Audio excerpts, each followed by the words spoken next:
बुद्धं परमपुरुषं जगद्दुःखनाशनं मुक्तिप्रथपदर्शकं मुक्तपुरुषं तव श्रीचरणे नमाम्यहम्। भगवान गौतम बुद्ध के जीवन कथा, जिसके पहला भाग हम खत्म कर चुके हैं।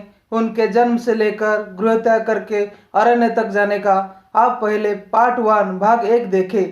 इस वीडियो में हम भाग 2 पार्ट 2 शुरू कर रहे हैं। प्रसन्न मन के साथ सिद्धार्थ ने अरण्य में प्रवेश किया। उन्होंने देखा कि एक सन्यासी गौरिक वस्त्र परिधान करके अपने कंधे पे धनुष धारण करते हुए उनके ओर चले आ रहे हैं। सिद्धार्थ आश्चर्यचकित हो गए कि एक सब कुछ त्यागने वाला वैरागी सन्यासी के धनुष का क्या आवश्यकता है। वे उस सन्यासी जैसा व्यक्ति से पूछे, आप एक सन्यासी हैं या एक व्याध हैं? उन्होंने बताया कि मैं एक व्याध हूँ।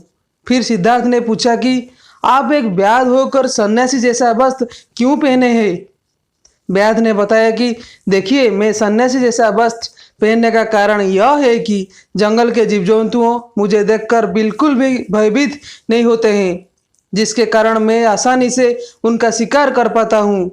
यह सुनकर सिद्धार्थ ने उस व्याध से कहा, हे व्याध, फिर तो तुम जीव जंतुओं के प्रति छल करते हो। बंधु, तुम यह गैरिक परिधान का महत्व समझो। यह वस्त्र महात्याग के प्रतीक है। जो भी इसे पहनता है उसके हृदय और मन में महात्याग का भाव उत्पन्न होता है। सारे जीव जंतुओं के प्रति वे संवेदनशील होते हैं। समग्र जीव जगत के लिए उनके मन में करुणा उत्पन्न हो जाता है। अनेक साधु संत सन्यासी गण गैरिक वस्त्र पहन के इस अरण्य में निवास करते हैं। इस कारण उनके करुणा और दया से अभिभूत होकर सारे जीव जंतुओं निर्भय होकर विचरण कर पाते हैं। अगर तुम यह पवित्र वस्त्र पहनकर उनके हत्या करोगे तो तुम न केवल पशु पक्षियों के विश्वास और आस्था को ध्वंस करते हो, बल्कि अरण्य में वास कर रहे अनेक साधु संतों के ध्यान धारणा श्रृंखला तपस्या के प्रति कुठाराघात करते हो। इसलिए ऐसा प्रबुद्धि से निवृत्त हो जाओ। हे बंधु, तुम मेरा यह राजकीय वस्त्र को ले लो। इसे बेचकर तुम बहुत धन प्राप्त कर सकोगे और उस धन से एक व्यापार शुरू करके अपना जीवन धारण कर सकोगे, और मुझे तुम्हारा यह गैरिक वस्त्र प्रदान करो। व्याध ने प्रसन्न मुख से अपना गैरिक वस्त्र सिद्धार्थ को दे दिया और उनके राजकीय वस्त्र ले लिया। सिद्धार्थ ने उस गैरिक वस्त्र को पहनकर बहुत शांति प्राप्त किए। सिद्धार्थ एक वृक्ष के छाया तले बैठ गए। फिर उन्होंने देखा कि और एक सन्यासी उनके ओर चले आ रहे हैं। सिद्धार्थ अपने स्थान से उठ गए, सम्मान सहित अपने दोनों हाथ जोड़कर उन सन्यासी के स्वागत किए और बताए, हे महानुभाव, मैं अभी अभी अपना गृह त्याग करके आया हूँ। मैं अब तक किसी भी गुरु के शरण नहीं लिया हूँ, परंतु मैं गुरु अल्लाह कलाम से शिक्षा प्राप्त करना चाहता हूँ।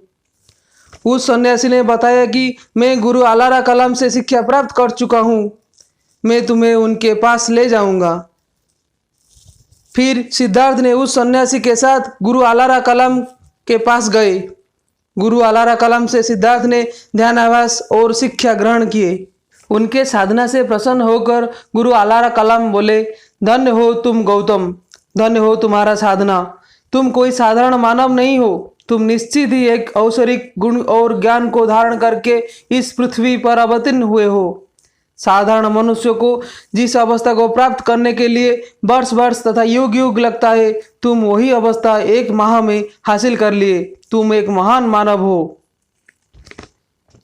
गुरु ने सिद्धार्थ से कहा कि आओ तुम और मैं मिलकर यह विशाल सन्यासी संप्रदाय को मार्गदर्शन करेंगे। मैं वृद्ध हो चुका हूँ और मैं चाहता हूँ कि तुम यह संप्रदाय का नेतृत्व लो। गुरु के इस भावपूर्ण बात सुनकर सिद्धार्थ कुछ क्षण के लिए मौन हो गए। सत्य के चरम स्थान पाने के लिए जो राज सिंहासन, पिता माता पुत्र पत्नी और आत्मियों को परित्याग कर चुका है, उनको एक संप्रदाय का नेतृत्व लेने का प्रलोभन कैसे बंधनयुक्त कर पाता। भक्ति और सम्मान के साथ अपने हस्त जोड़कर सिद्धार्थ ने गुरु से कहा, हे परम पूज्य गुरुदेव, अपार्थिव अभौतिक अवस्था प्राप्त करना ध्यान का एक महत्वपूर्ण परिणाम हो सकता है, लेकिन जन्म मृत्यु के मौलिक समस्या का समाधान करने के लिए यह बिल्कुल भी कारगर नहीं है। दुख पीड़ा उद्वेग से यह मुक्ति प्रदान नहीं कर पाएगा। गुरुदेव, अपार्थिव तथा अभौतिक अवस्था को उपलब्ध करना मनुष्य जीवन का एक पर चरम लक्ष्य नहीं है। मैं सिर्फ उस चरम लक्ष्य के यात्री हूँ। मुझे माफ कर दीजिए, मैं आपका परामर्श ग्रहण करने में असमर्थ हूँ। मुझे अपने जो उच्च ज्ञान प्रदान किया उसके लिए मैं आपके पास सदा कृतज्ञ रहूँगा। मुझे विदाई दीजिए सत्य के मार्ग को अन्वेषण करने के लिए। गुरु आलारा कलाम मौन हो गए। उनकी आंखों से अश्रु की धारा बहने लगी। अपने सन्यासी संप्रदाय का अगले गुरु जिसे वे मनोनीत किए थे, उस महान शिष्य उनको छोड़कर जा रहा है। लेकिन उस बीच वे आनंदित हुए यह सोचकर कि यह शिष्य एक दिन ध्रुव तारा सदृश अनेकों पथभ्रष्टों को पथ प्रदर्शन करेगा। इसके बाद सिद्धार्थ पुण्योतया गंगा नदी को पार करके आध्यात्मिकता और संस्कृति का देश मगध आ पहुंचे। वहां पर अनेक साधु सन्यासियों से उनका भेंट हुआ। उन्होंने देखा कि कई सारे साधु संत कठिन शरीर को कष्ट देने वाला क्रूर तपस्या में लीन है। धूप बारिश सर्दी को परवाह न करके वैकुंठ प्राप्त करने के लिए अपने मन शरीर को नष्ट करते हुए कठिन साधना में व्यस्त हैं। इसी वर्ग के एक सन्यासी को देखकर सिद्धार्थ ने प्रश्न किया, हे महाशय, आप जो कठिन साधना कर रहे हैं, जिसके माध्यम से आप वैकुंठ जाने को इच्छा रखते हैं, मान लीजिए आप अगले जन्म में वैकुंठ में जन्म ग्रहण करेंगे और वहां सुख समृद्धि से जीवन अतिबाहित करेंगे, फिर भी इस विश्व का दुख यंत्रणा कुछ कम नहीं होगा। क्योंकि जीवन के दुख यंत्रणा से मुक्ति पाने के लिए सत्य का मार्ग अन्वेषण करना आवश्यक है। इंद्रियों के सुख में मग्न होकर या शरीर को कष्ट देकर किसी भी कार्य सफल नहीं होता है। सिद्धार्थ मगध में अनेकों स्थान परिभ्रमण किए, अनेकों साधु सन्यासियों से मिले, लेकिन जन्म मृत्यु वार्धक्य व्याधि से मुक्ति पाने का मार्ग नहीं ढूंढ सके। उस मगध के राजगृह में भ्रमण करते समय मगध के युवराज बिंबिसार सिद्धार्थ के सिंह जैसा रूप को देखकर मंत्रमुग्ध हो गए।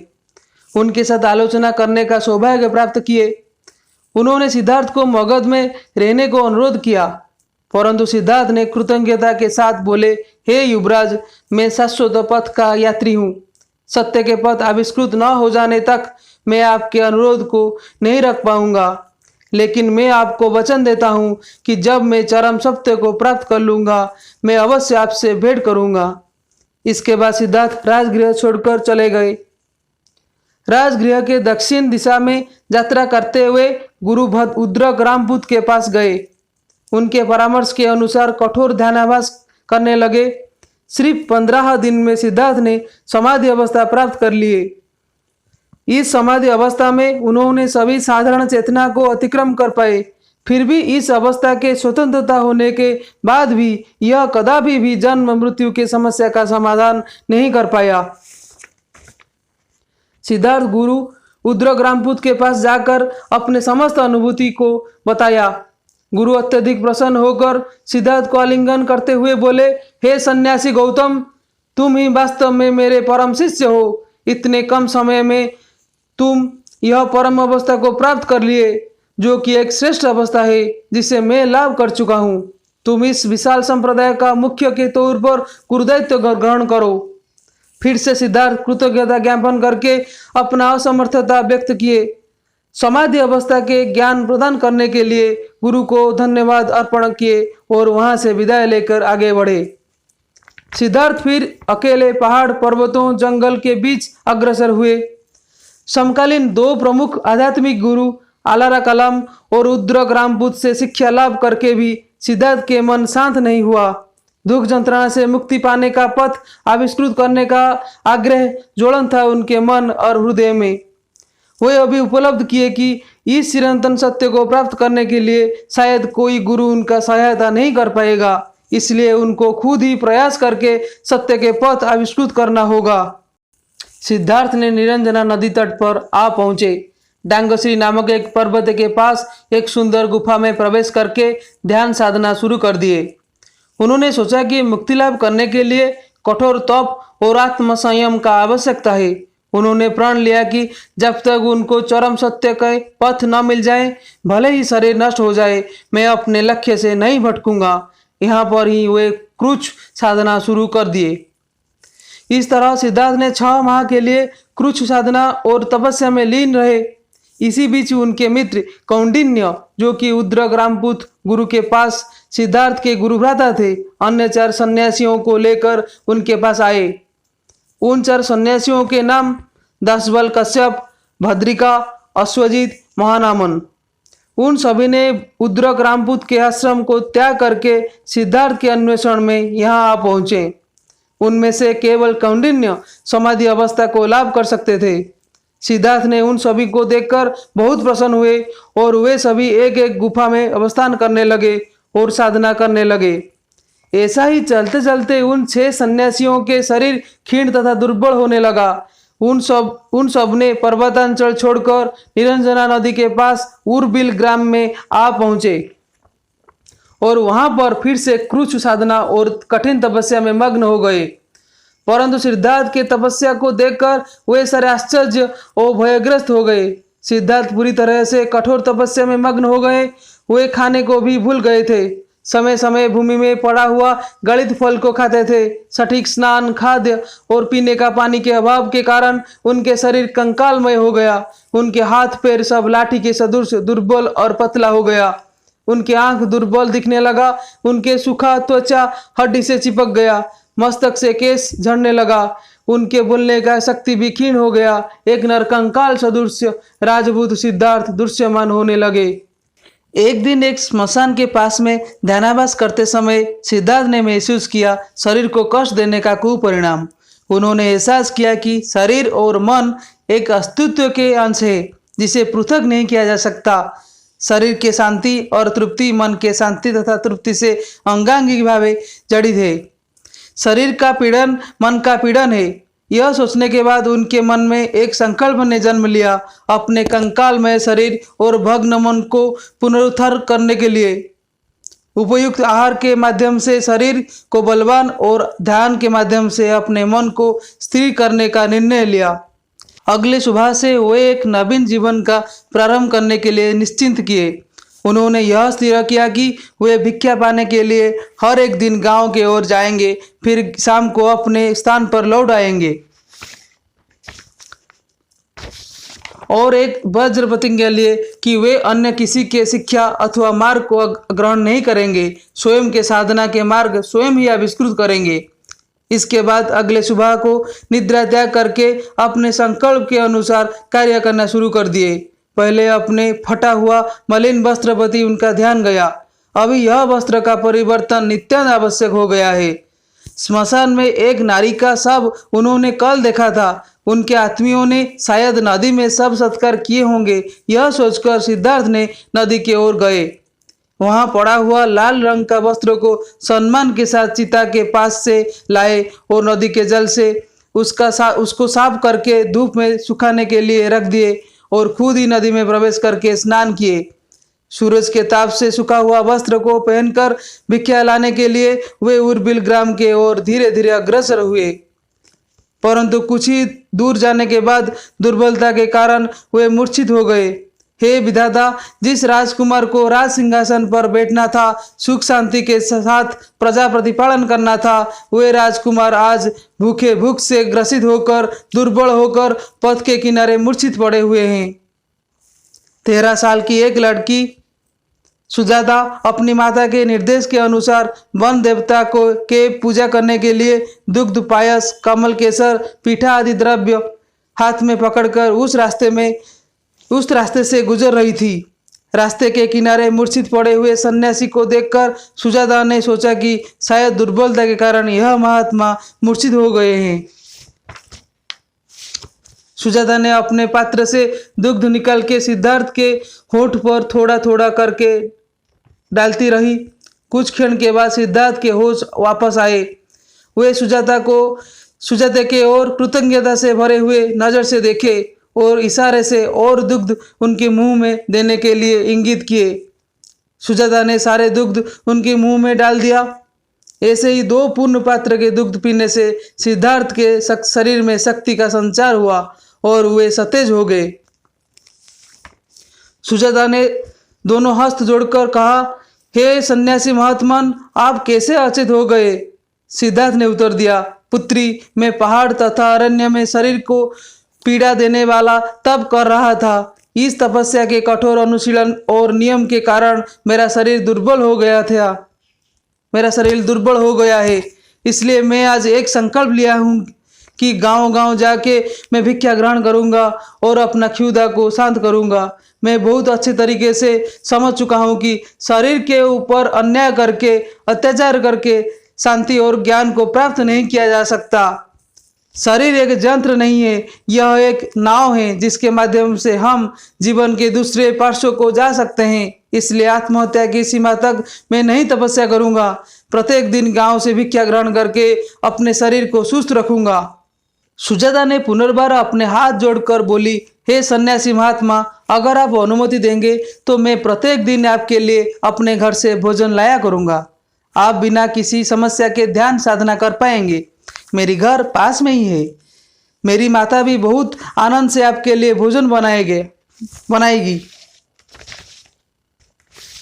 सिद्धार्थ कुछ क्षण मौन रहे और फिर बोले, पुत्री, मैं तुम्हारे प्रस्ताव से सहमत हूँ, परंतु मैं बीच बीच में गांव से भिक्षा लाऊंगा। तुम आज मेरा जीवन रक्षा किए हो, मैं तुम्हारे लिए चिरकृतज्ञ रहूंगा। मैं तुमको आशीर्वाद करता हूँ। ऐसे ही सटीक आहार और पानीय के निरंतर सेवन करने से सिद्धार्थ के शरीर में शक्ति का पुनः संचार होने लगा। सिद्धार्थ प्रतिदिन नदी तट पर पदाचारण और ध्यानाभ्यास में मग्न रहते थे और अन्य समय में अरण्य में वृक्ष के नीचे बैठकर गंभीर ध्यान में मग्न रहते थे। हर दिन निरंजना नदी में स्नान करते थे। सिद्धार्थ पारंपरिक शास्त्रों और पद्धतियों का अध्ययन नहीं किए, मगर अपने साधना और ध्यानाभ्यास से जो सफलता या विफलता मिलता था उनको विश्लेषण करते थे। उत्तम सफलता को आधार मानकर अपना आध्यात्मिक साधना के मार्ग में वे अग्रसर हुए। ध्यान के माध्यम से शरीर और मन सुस्त हुआ। अपने अंदर से ही आत्मसंतोष का बुद्धि उन्होंने लक्ष्य किया। पीपल के पेड़ के छाया तले बैठकर गंभीर ध्यान में मग्न होते समय एक नूतन चैतन्य बिजली के सम उद्भासित हुआ उनके मन मंदिर में। इसी बीच कौंडिन्य और अन्य 4 सन्यासियों ने लक्ष्य किया कि सिद्धार्थ ने संपूर्ण रूप से सन्यासी जीवन का चले हुए मार्ग से भटक गए हैं। नदी के किनारे बैठकर वे भजन करते हैं, युवतियों से दूध, फल, अन्न आदि ग्रहण करके प्रसन्न बदन से बातचीत में निमग्न रहते हैं। सिद्धार्थ अपने पद से भटक गए हैं, ऐसा धारणा उनके मन में उत्पन्न हुआ।